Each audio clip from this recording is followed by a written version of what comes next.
దైవ సన్నిధిలో ఉండగా మనమందరం కూడా దేవుని మాటలు ఆలకిద్దాం. ప్రకటన గ్రంథము 2వ అధ్యాయము 18వ వచనాన్ని మనము చదువుకుంటున్నాం. 18వ వచనం, తుయతైరలో ఉన్న సంఘపు దూతకు ఇలాగు రాయుము, అగ్నిజ్వాలల వంటి కన్నులను అపరంజిని పోలిన పాదములు గల దేవుని కుమారుడు చెప్పు సంగతులు ఏవనగా 3వ అధ్యాయము 1వ వచనం, సార్దీసులో ఉన్న సంఘపు దూతకు ఇలాగు వ్రాయుము, 7 నక్షత్రములను 7 ఆత్మలు గలవాడు చెప్పు సంగతులు ఏవనగా. 2వ అధ్యాయము 1వ వచనం, ఎఫెసులో ఉన్న సంఘపు దూతకు ఇలాగు వ్రాయుము, 7 నక్షత్రములు తన చేత కుడి చేత పట్టుకొని 7 దీపస్తంభముల మధ్య సంచరించువాడు చెప్పు సంగతులు ఏవనగా. 2వ అధ్యాయము 8వ వచనం, స్మరణలో ఉన్న సంఘపు దూతకు ఇలాగ వ్రాయము, మొదటివాడును కడపటివాడునై ఉండి మృతుడై మరలా బ్రతికిన వాడు చెప్పు సంగతులు ఏవనగా. 3వ అధ్యాయంలో 7వ వచనం, ఫిలదెల్ఫియాలో ఉన్న సంఘపు దూతకు ఇలాగ వ్రాయము, దావీదు తాళపు చెవి కలిగి ఎవడును వేయలేకుండా తీయువాడును ఎవడును తీయలేకుండా వేయువాడునైనా సత్యస్వరూపియగు పరిశుద్ధుడు చెప్పు సంగతులు ఏవనగా. ఆఖరిగా 3వ అధ్యాయము 14వ వచనం, లవదికయలో ఉన్న సంఘపు దూతకు ఇలాగ వ్రాయము, ఆమేన్ అనువాడు నమ్మకమైన సత్య సాక్షియు దేవుని సృష్టికి ఆదినైన వాడు చెప్పు సంగతులు ఏవనగా.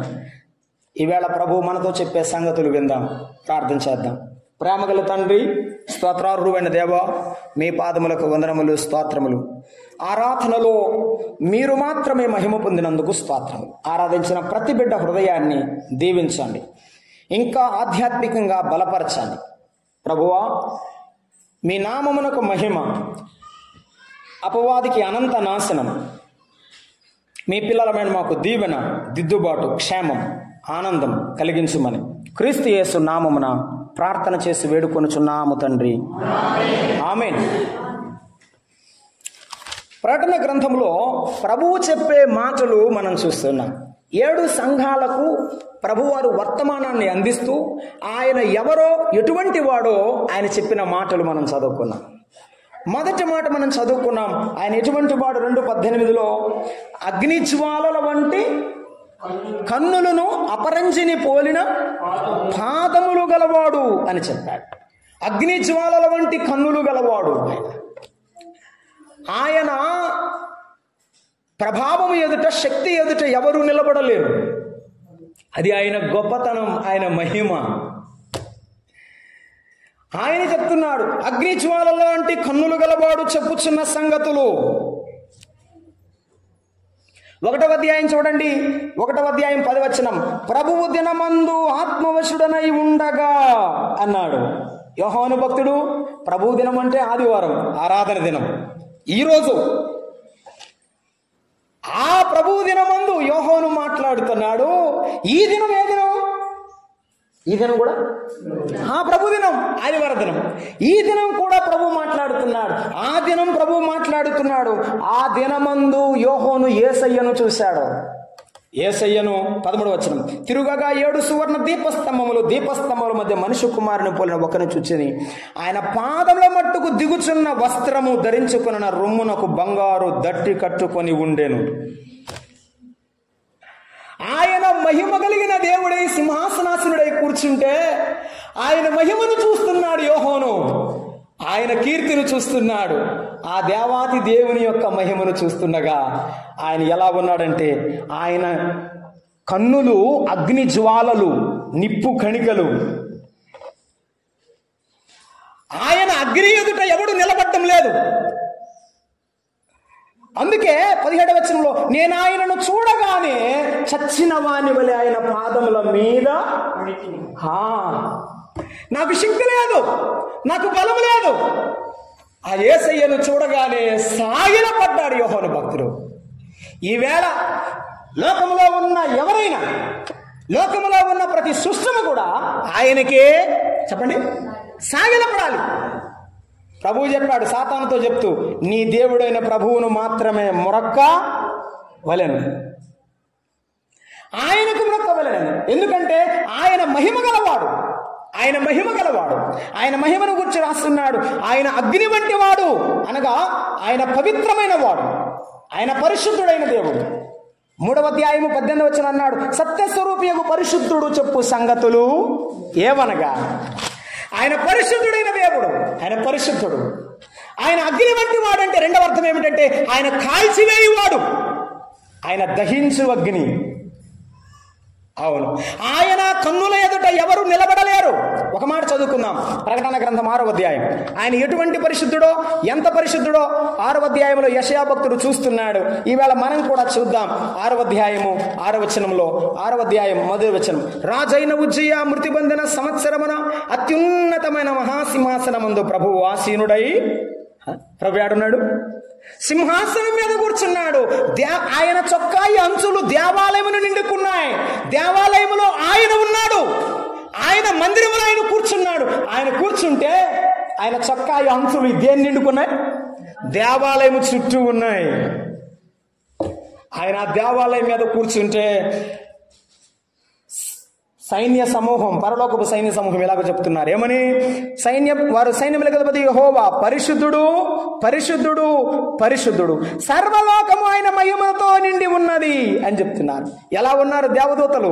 ఆయనకు పైగా శరాపులు నిలిచి ఉండిరి. ఒక్కొక్కరికి 6 రెక్కలుండను. ప్రతివాడు 2 రెక్కలతో ముఖమును కప్పుకొనుచు, 2 రెక్కలతో కాళ్ళను కప్పుకొనుచు, 2 రెక్కలతో ఎగురుచు. ఏమంటున్నారు? పరిశుద్ధుడు, చెప్పండి, పరిశుద్ధుడు, పరిశుద్ధుడు, పరిశుద్ధుడు అని పొగుడుతున్నారు. ఆయన మహిమ మందిరమును నిండగా, 4వ వచనం, వారి కంఠస్వరము వలన గడప పునాదులు కదిలే. గడప పునాదులు కదిలాయి. సాతాను కదిలే. దేవుని పిల్లల మనసులు ఆనందముతో నింపబడ్డాయి. అందుకే మనం పాడతాం, పరిశుద్ధ పరిశుద్ధ పరిశుద్ధ ప్రభువా వరదూతలైన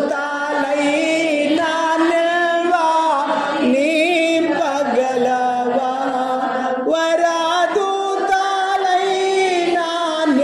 వరదూతలైన వరదూతలైన వర్ణింపగలరా. అవును, దేవదూతలు కూడా వర్ణింపలేని స్వరూపమైనది, అంత మహిమ గలవాడు. మనము ఆరాధిస్తున్న దేవుడు ఎవరు? పరిశుద్ధుడు, మహిమ గలవాడు. ఆ యేసయ్యా, నీ మహిమ ఎదుట నేను చాలిన వానును కానయ్యా, నీ మహిమ ఎదుట నేను చాలిన వాడును కాదయ్యా.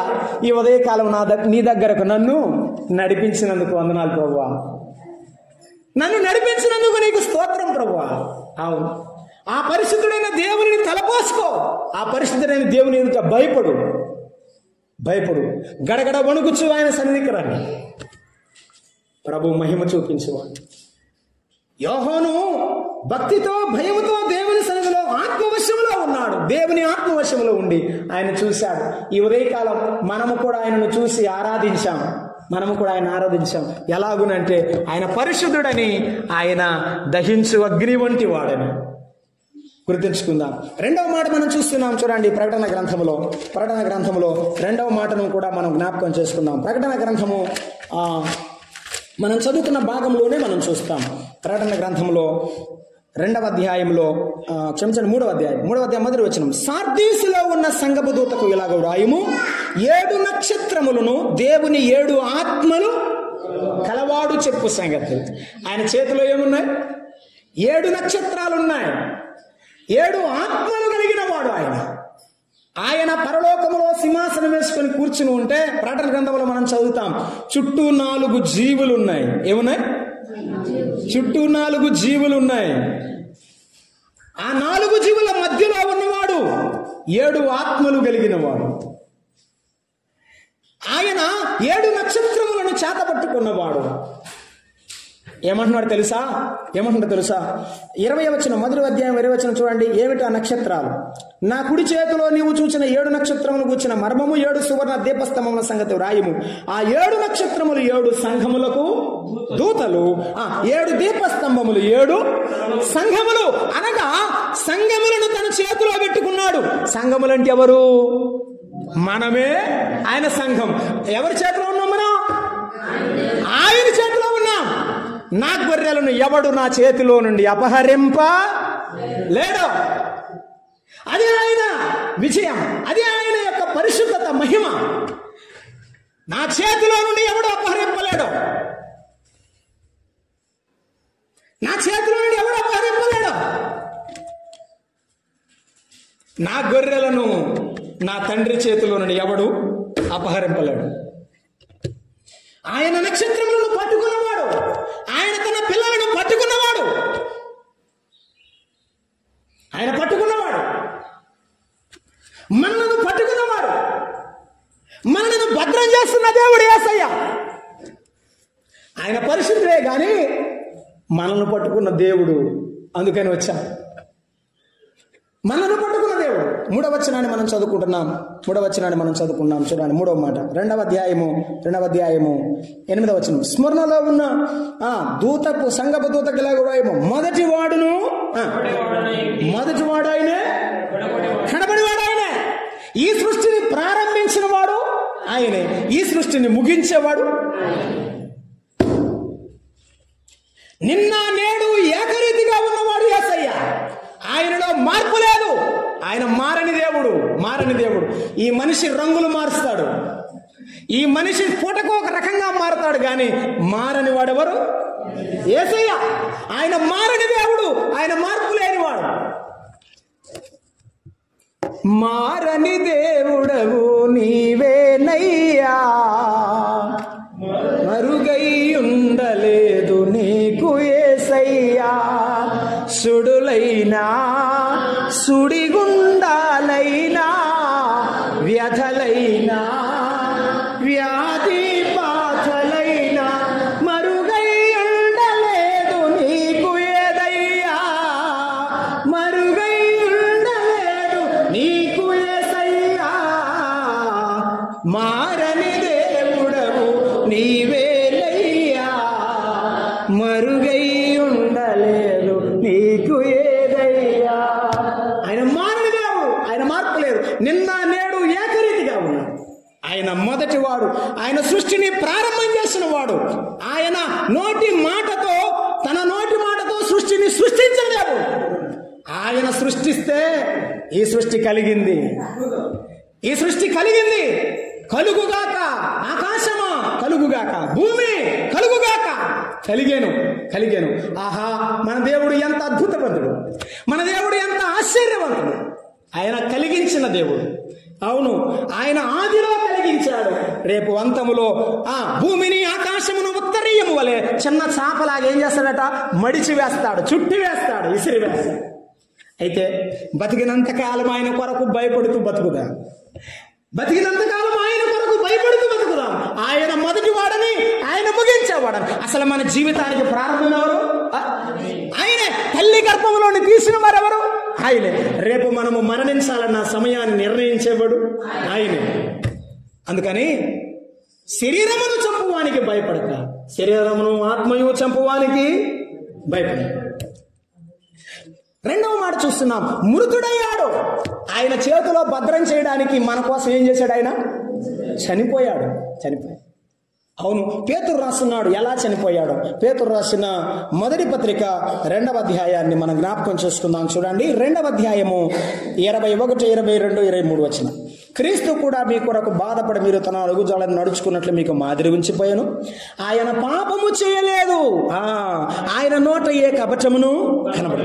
ఆయన దూషింపబడి బదులు దూషింపలేదు. ఆయన శ్రమ పెట్టబడి బెదిరింపక న్యాయముగా తీర్పు తీర్చు దేవునికి తన్ను తాను మనము పాపమునే చనిపోయి నీతి విషయమై జీవించున్నట్లు ఆయన తానే తన శరీరమందు మన పాపముల మ్రాను మీద మోసుకున్నా. ఎలా చనిపోయాడంటే మన పాపాలు ఆ మ్రాను మీద మోసుకెళ్ళి చనిపోయాడు. ఆయనలో పాపము లేదు, ఆయన పరిశుద్ధుడు. ఆయన నోట ఏ కపటము లేదు, ఆయన పరిశుద్ధుడు. కాబట్టి మనము ఆయన పిల్లలమై దారి తప్పి ఈ లోకములో పాపములో పడిపోయామని, అపవాది చేతిలో పడినామని ప్రభు లోకంలోనికి దిగి వచ్చి మానవునిగా జన్మించి మన పాపములు తన భుజాన వేసుకున్నాడు. ఆ కలువరి సిలువను ఆయన మోసుకుని వెళ్ళాడు. ఆ కలువరి సిలువలో ఆయన మన పాపములన్నీ మోసుకుని వెళ్ళాడు. ఆ పాపాలన్నీ మోసుకుని వెళ్ళిన ప్రభు వైపు చూడు. నిన్ను ప్రేమించి నీ కొరకు మరణించిన ప్రభు వైపు చూడు. యేసుక్రీస్తు ప్రభువారు ఆయన మన కొరకు పాపములను మోసుకెళ్ళిన దేవుడు. పాపములను మోసుకెళ్ళిన దేవుడు, మోసుకెళ్ళినవాడు. అంత మాత్రమే కాదు, ఆ ఎత్తైన కొండ వరకు తీసుకుని వెళ్ళిన తర్వాత ఆ సిలువ మౌను మీద ఆయనను పడుకోబెట్టి మేకులతో కుట్టినప్పుడు ఆయన మౌనంగా ఉన్నాడు.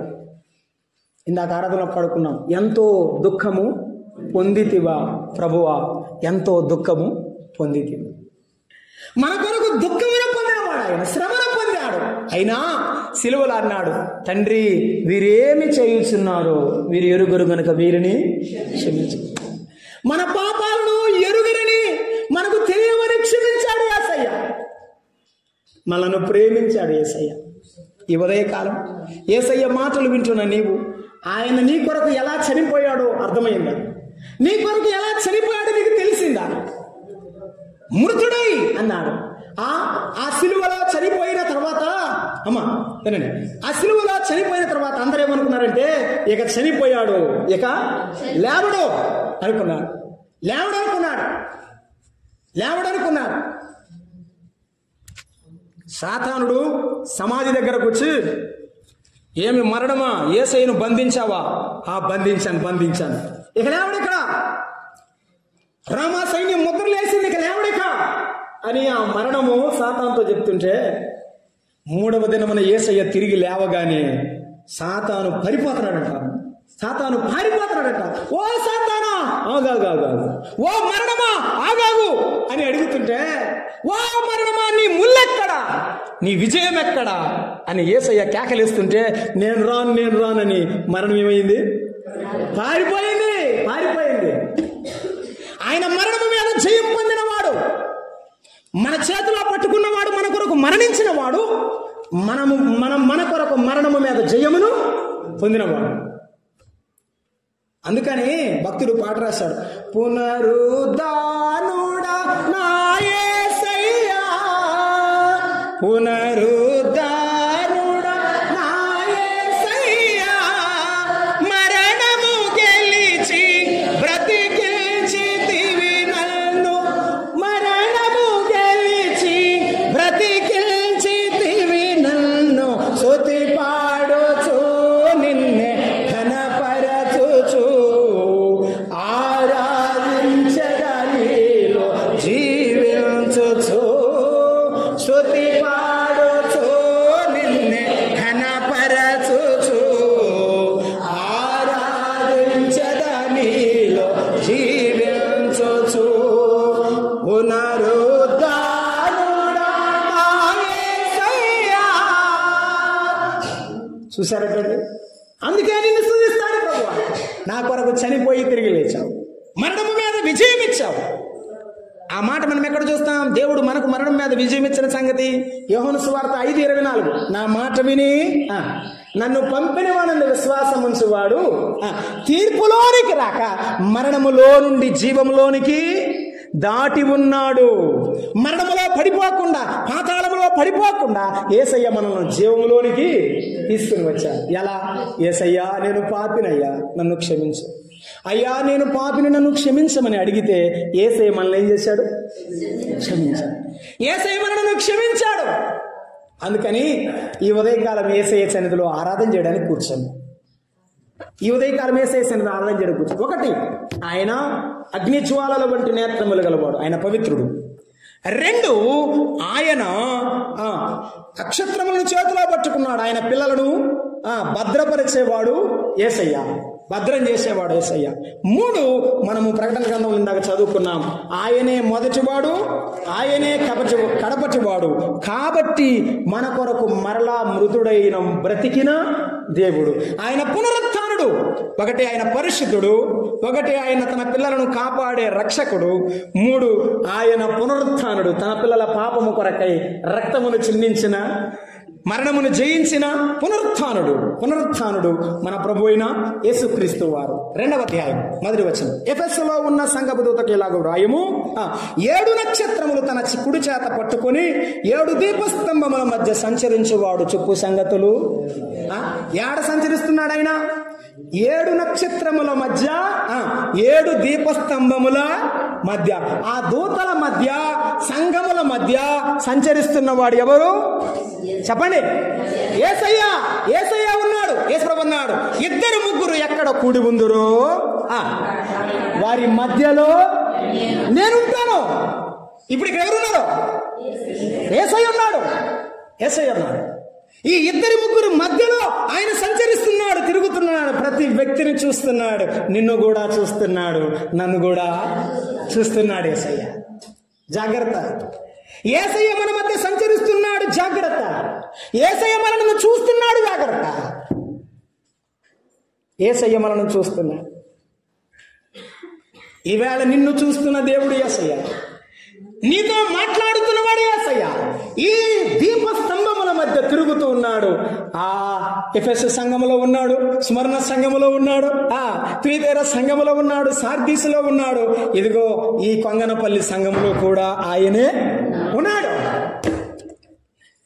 ఈ కొంగనపల్లి సంఘములో మన మధ్య ఉన్నవాడు ఆయన ఉన్నవాడు అనువాడునైనా దేవుడు. ఆయన ఉన్నవాడు అనువాడునైన దేవుడు. మోషే యెహోవా దేవుని దగ్గరకు వెళ్ళి, దేవా నువ్వు నన్ను వెళ్ళమన్నావు, నేను వెళ్తాను కానీ నీ పేరేం చెప్పమంటావు అంటే అన్నాడు, నేను ఐఆమ్ దట్ ఐఆమ్, నేనే నీ దేవుడైన యెహోవాను, నేనే అని చెప్పు. ఇది ఎంత గొప్ప మాట. అవును, ఆయన ఉన్నవాడు, ఆయన అనువాడు. దేవుడు ఉన్నాడంటే ఆయనే ఉన్నాడు, ఇంకెవరు లేరు. ఈ ఉదయకాలం మన మధ్య ఉన్నవాడు కూడా చెప్పండి యేసయ్య. మన మధ్య ఉన్నవాడు కూడా ఆయనే. కాబట్టి మనతో ఉన్నవాడు ఆయన, మన మధ్య ఉన్నవాడు ఆయన. కాబట్టి మనము ఎలా ఉండాలి చెప్పండి? ధైర్యముగా ఉండాలి. మన మధ్య ఉన్నప్పుడు ఎలా ఉండాలి? ధైర్యంగా ఉండాలి. పౌలు శీలను అపోస్తల కార్యముల గ్రంథం 16వ అధ్యాయంలో చెరసాల్లో ఉన్నారు. ఎక్కడున్నారు? కానీ వారి మధ్య ఉన్నవాడు ఎవరు? అంతే. వారు పాటలు పాడుతుంటే దేవుడే వారి మధ్య ఉన్నాడు. వారి చెరసాల్లో ఉన్న వారితో ఉన్నాడు, వారి ఇంట్లో ఉన్న వారితో ఉన్నాడు, రాజుల మధ్య ఉన్న వారితో ఉన్నాడు. ఇప్పుడు నీతో ఉన్నవాడు కూడా ఆయనే. యెహోవా నా బలమా, యథార్థమైనది నీ మార్గం, పరిపూర్ణమైనది నీ మార్గం. యెహోవా నా శత్రువులు నన్ను చుట్టినను, నరకపు పాశము లరికాటినను. నా శత్రువులు నన్ను చుట్టినను, నరకపు లరికాటినను. వరద వలె భక్తి హీనులు పోర్లిన, విడువక నన్ను ఎడబాయని దేవా, విడువక నన్ను ఎడబాయని దేవా. యెహోవా నా బలమా,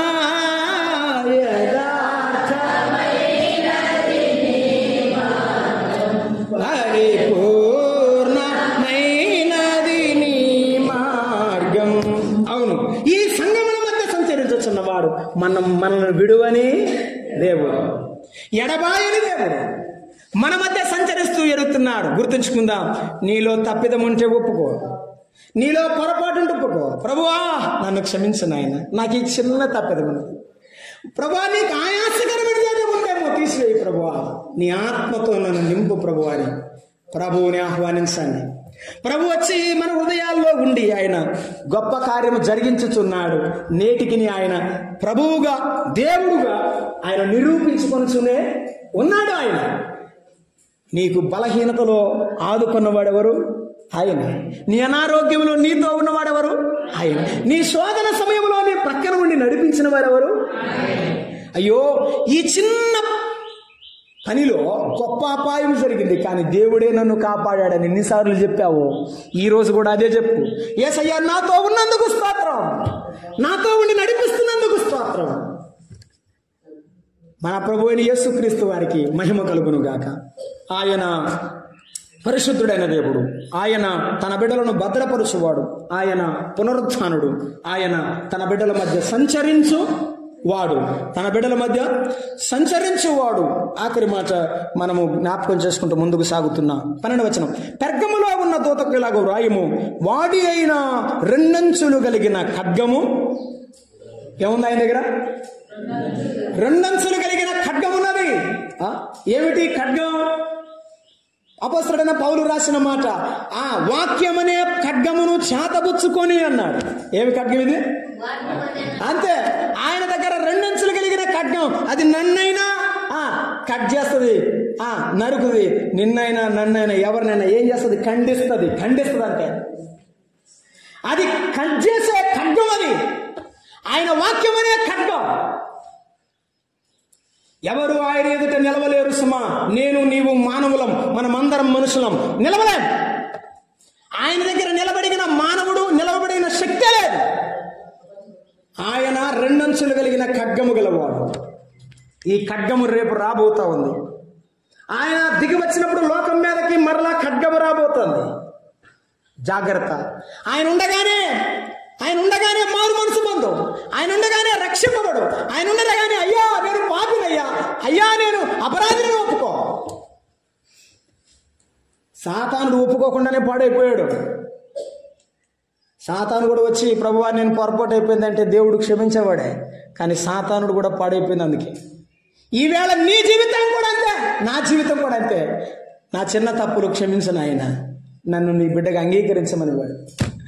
అయ్యా నీకు నా జీవితం అంతా అర్పిస్తున్నాను, శిరస్సు నుండి పాదముల వరకు అర్పిస్తున్నా. ప్రభుకు అప్పగించుకో, ప్రభు సహాయం చేస్తాడు. అవును, ఆయన రెండంచులు వాడి అయిన ఖడ్గము గలవాడు. ఇది ఎముకలకు, కీళ్లకు, నరములకు మధ్య దూరినట్టుగా పనిచేయలేదన్నాడు అపోస్తలుడైన పౌలు. సమయం లేక నేను బైబిల్ చూపించడం లేదు. అది అందరి హృదయాల్లో, తలంపులలో, ఊహలో, హృదయములో కూడా దూరిపోయేటువంటి వాక్యము, దేవుని వాక్యం. అది సజీవమైన వాక్యం, పరలోకము నుండి దిగివచ్చిన వాక్యం. ఆయన వాక్యం అంత శక్తి కలిగినది. నా వాక్యము సాకలివాని సబ్బు వంటిది అన్నాడు. సబ్బుతో బట్టలు ఉతుకుతాం, కానీ మనల్ని ఉతికేది ఏంటి తెలుసా? వాక్యం. నా వాక్యము అద్దము వంటిది అన్నాడు. అవును, ఆ అద్దంలో చూసుకుంటే నీ ముఖం ఎలా ఉందో, నీవెంత వికారంగా కనబడుతున్నావో తెలుస్తుందంటే ఆయనలో చూసుకున్నాడు. మోషే అంటాడు, అయ్యా నీ ముఖ కాంతిలో మా రహస్య పాపములు కనబడుచున్నవి, అయితే కడిగి వేసుకో. యేసయ్యా నీవు నన్ను కడిగివేయము, యేసయ్యా నీవు నన్ను కడిగివేయము, నా పాపమును కడుగు, నా జీవితాన్ని కడగమని అడుగు. ప్రభువు కడిగి వేస్తాడు. యేసు ప్రభు కొరకు, నీ కొరకు ప్రాణము పెట్టినటువంటి గొప్ప దేవుడు, నిన్ను కడిగివేసే దేవుడు, నిన్ను పవిత్రపరిచేటువంటి గొప్పనాథ్. ఎంతో మందిని శుద్ధి చేశాడు, ఆయన బిడ్డలను చేశాడు. ఇప్పుడు కూడా నిన్ను శుద్ధి చేస్తాడు. ఎంతో మందిని ప్రేమించినటువంటి దేవుడు నిన్ను కూడా ఆయన కనికరిస్తాడు. కనుక రెండంచులు కలిగిన వాడి అయిన ఖడ్గము కలిగినటువంటి ప్రభువు చేతిలో పడకుండా జాగ్రత్త పడదాం. హెబ్రీ పత్రికలో 2వ అధ్యాయము 2వ వచనం అన్నాడు, ఇంత గొప్ప రక్షణను నిర్లక్ష్యము చేసిన ఎడలా ఎలాగూ అంతే. ఇప్పుడు దేవుడు నీతో మాట్లాడుతున్నప్పుడు, అయ్యా ప్రభువా నేను క్షమించని అడక్కపోతే దేవుడి చేతిలోనూ తప్పించుకోలేవు. జాగ్రత్త సుమా. ఇప్పుడు కరుణామయుడుగా ఉన్న దేవుడు రేపు కొదమ సింహముగా రాబోతున్నాడు, ఖడ్గము ధరించి రాబోతున్నాడు భూమి మీదకు. పాపములకు కొన్ని పరిశుద్ధులు అవ్వాలని ప్రభువు మాట్లాడుతున్నాడు. మన ప్రభు అయిన యేసుక్రీస్తును నమ్మిన మనము ఆయన ఎదుట ఆయన ఖడ్గమునకు శిరస్సు వంచాలి, ఆయన మాటలు అంగీకరించాలి, ఆయనకు మనలను మనము అప్పగించుకోవాలి, ఆయనకు మనలను మనము అప్పగించుకోవాలి. ఆఖరి మాట చదువుకొని ప్రార్థన చేసుకుందాం. 3వ అధ్యాయం చూడండి. 3వ అధ్యాయం ఖడ్గము కలిగిన ప్రభువుకు అప్పగించుకున్నాం. 7వ వచనం, ఫిలదెల్ఫియా ఉన్న సంఘపు దూతకు ఇలాగు రాయుము, దావీదు తాళపు చెవి కలిగి ఎవడునూ వేయలేకుండా తీయువాడును ఎవడునూ తీయలేకుండా వేయువాడునైనా సత్యస్వరూపియగు పరిశుద్ధుడు. ఆయన తాళం వేస్తే ఎవరు తీయలేరు. ఈ సందర్భంగా నేను బైబిల్లో ఒకటి గుర్తు చేస్తాను. నోవహు ప్రకటించాడు, అయ్యలారా నమ్ముకోండి, జలప్రళయం రాబోతుంది, ఇదిగో ఇది మునిగిపోతుంది, జాగ్రత్త, అయ్యలారా యేసయ్యను నమ్ముకోండి అని చెప్పాడు. ఎవ్వరు కూడా ఈ పిచ్చి మీ ముసలాడికి పిచ్చి పెట్టిందిరా, ఏమిటో కొమ్మలు నరుగుతాడు, చెట్లు నరుగుతాడు, ఏదో పడవ అంటాడు, దేవుడు అంటాడు, వాన్ అంటాడు, ఏమిటిరా వీడికి అని ఎగతాళి చేశారు వారందరూ. నమ్మలేదు, వినలేదు. కానీ జలప్రళయం రానే వచ్చింది. ఆ బైబిల్లో రాయబడింది, ఆ వాడ తలుపును దేవుడు మూసివేయగా అనే మాట రాయబడింది. వాడ తలుపు మూసింది ఎవరు? చేసింది ఎవరు? వాడని చేసింది ఎవరు? నోవహు. తలుపు మూసింది ఎవరు? దేవుడు. ఇప్పుడు వచ్చారు ఏపరాలు ఇయంకుడు, ఏమంటున్నారు? నోవహ పిల్లల్ని ఇచ్చావు నీకు, నా తలుపు తీయ్యా అంటే, నేనే లేదయ్యా, తలుపేసింది ఎవరు? దేవుడు వేశాడయ్యా, నేను తీయలేనయ్యా, దేవుణ్ణి అడగండి. ఆ తలుపు తీయలేదు. దావీదు తాళపు చెవి కలిగిన వాడు ఆయన. మలాకీ గ్రంథంలో అన్నాడు, దావీదు తాళపు చెవి కలిగిన వాడు ఆయన. ఈ తాళపు చెవి ఎవరికి ఇచ్చాడు తెలుసా? నీకు, నాకు ఇచ్చాడు. మత్తయి సువార్త 16వ అధ్యాయంలో అన్నాడు, పాతాళ లోక ద్వారములు దాని ఎదుట నిలువజాలము. సంఘము ఎదుట, దేవుని పిల్లల ఎదుట పాతాళం కూడా ఏమవుదు? నిలబడదు, పారిపోద్దు. ఆ పాతాళం పారిపోయేది 2 చోట్లే. 1 సంఘము ఎదుట, 2 ఆయన ఎదుట. 21వ అధ్యాయంలో మనం చూస్తే భూమియు దానియు ఆ పాతాళమును దాని వశములో నున్నవయు ఆయన సముఖము నుండి పారిపోయాను. 8వ వచనం, ఆకాశం దగ్గర అన్ని కూడా ఆయన దగ్గర నుండి పారిపోతాయి. ఆయన అడుగు పెడితే చాలు ఈ భూమి మీద ఏమవుతాయి? అన్నీ ఏమైపోతాయి? పారిపోతాయి. ఒక్క సునామీ వస్తేనే తట్టుకోలేకపోయాము. యేసయ్య వస్తే తట్టుకుంటావా? తట్టుకోలేము. జాగ్రత్త, యేసయ్య వస్తున్నాడు, జాగ్రత్త, యేసయ్య వస్తున్నాడు, జాగ్రత్త. ఆయన ఎటువంటి వాడు అంటే ఆయన తాళము వేయవాడు. రేపు సువార్త తాళం కూడా వేసేస్తాడు. తన పిల్లలందరూ ఎత్తబడిన తర్వాత సువార్త మూయబడుతుంది. సువార్త తాళం వేసేస్తాడు. ఇక సువార్త ఉండదు. సమయం ఉండగానే మారు మనసు బంధు, సమయం ఉండగానే యేసయ్య దేవుడిని ఒప్పుకో, ఆయన శక్తిని ఒప్పుకో. అప్పుడు నీవు దేవుని బిడ్డవవుతావు. పరలోకం నీది అవుతుంది. పరలోకం దేవుడు నీకు ఇస్తాడు. ఈ ఉదయకాలం యేసయ్య నీ దేవుడు అవుతాడు, ఆయన నీ రక్షకుడు అవుతాడు. 3వ అధ్యాయము 14వ వచనం ఏమంటున్నాడు? అలాగూ చేయబడితే ఆమేన్ అనువాడు నమ్మకమైన సత్య సాక్షి, దేవుని సృష్టికి ఆది అయిన వాడు చెప్పు సంగతులు. ఏమంటాడు ఆయన? ఆమేన్, అవునుగాక, అంతే. ఈవేళ ప్రభువా నేను పాపిని ప్రభువా, అలాగే నన్ను నీ బిడ్డగా చేసుకో ప్రభువా, అవునుగాక, ఆమేన్. ఆయన ఆమేన్ అని వాడు. ఆమేన్ అంటే ప్రార్థనకు ముగింపు. ఏంటి? ప్రార్థనకు ముగింపు, అంతే. ఇక ఆమేన్ అని చెప్తే ఇక ఆగిపోతుంది. యేసయ్య గ్రంథం నేను చదివించడం లేదు. ఒక నది మీద, యూఫ్రటీస్ నది మీద చెయ్యి పెట్టి ఒకడు ఆడిస్తున్నాడు, నారబట్టలు కలిగిన వాడు. ఆడించి ఆ యూఫ్రటీస్ నదిని ఆపేస్తాడట ఒకరోజు. అవతలి నొడ్డు, యువతల ఒడ్డు. అవతలి నిత్యత్వం, ఈ భూమి పుట్టక ముందున్న నిత్యత్వం. అవతలి ఒడ్డు, ఈ భూమి తర్వాత నిత్యత్వం. ఎవరికి తెలియదు. ఈ మధ్యలో ఉన్న సర్వ ప్రపంచపు ప్రజల యొక్క జీవన విధానమే ఈ నీరు వంటిది. ఈ నీటిని ఆయన ఆపినట్టే ఈ మానవుల భౌతిని కూడా ఒకరోజు ఏం చేస్తాడు? ఆమేన్ అని చెప్పేస్తాడు. ఆయన ఆపివేయవాడు, అందరినీ నిలుపు చేయవాడు. అందుకే మన దేవుని మనం నమ్ముకున్నాం. ఒకవేళ ఈ లోకాన్ని విడిచి వెళ్ళినా ఎక్కడికి వెళ్తాం చెప్పండి? ఎక్కడికి వెళ్తాం చెప్పాలి అందరూ? రివ్వున ఒక రెప్ప పాటు జీవున మేఘాలపై నవ్వుకుంటూ మనమంతా ఎగిరిపోదాము. ఒకసారి యేసయ్య బూర మోగగానే రివ్వున ఎగిరిపోతావు. నవ్వుకుంటా యేసయ్య వచ్చాడు, నా ప్రభు వచ్చాడని నవ్వుకుంటా వెళ్ళిపోతాం. ఈ ఉదయకాలం ప్రభువుని నమ్ముకున్న బిడ్డలారా జ్ఞాపకం చేసుకుందాం. మన రక్షకుడు మన కొరకు ఏం జరుపుతున్నాడు? రాబోతున్నాడు. ఆమేన్ వాడు మనతో సంగతులు చెప్తున్నాడు.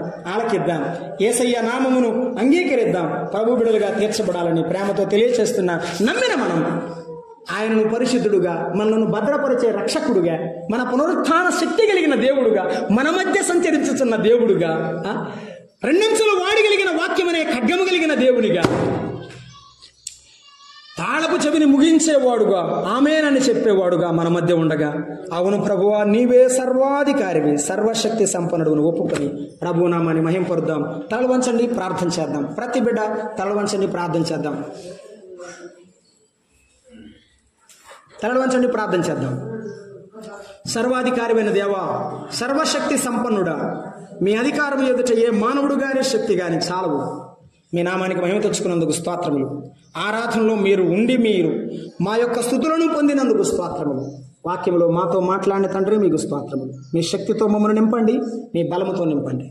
దినదినము బలము పొందుచు నాయన గర్జించు సింహము వంటి సాతానుకు భయపడక మీకు లోబడి అపవాదిని ఎదిరించుటకు శక్తిని దయచేసమని, మీ ఆత్మతో నింపుమని, అపవాది క్రియలన్నింటికి నాశనం మీ నామమునకే మహిమ ఆపాదిస్తూ యేసుక్రీస్తు నామమున ప్రార్థిస్తున్నాము తండ్రి. అందరికీ ప్రేమ ఉన్నారు. గమనించండి, క్రమకూడికల కొరకు అమ్మ కూర్చో.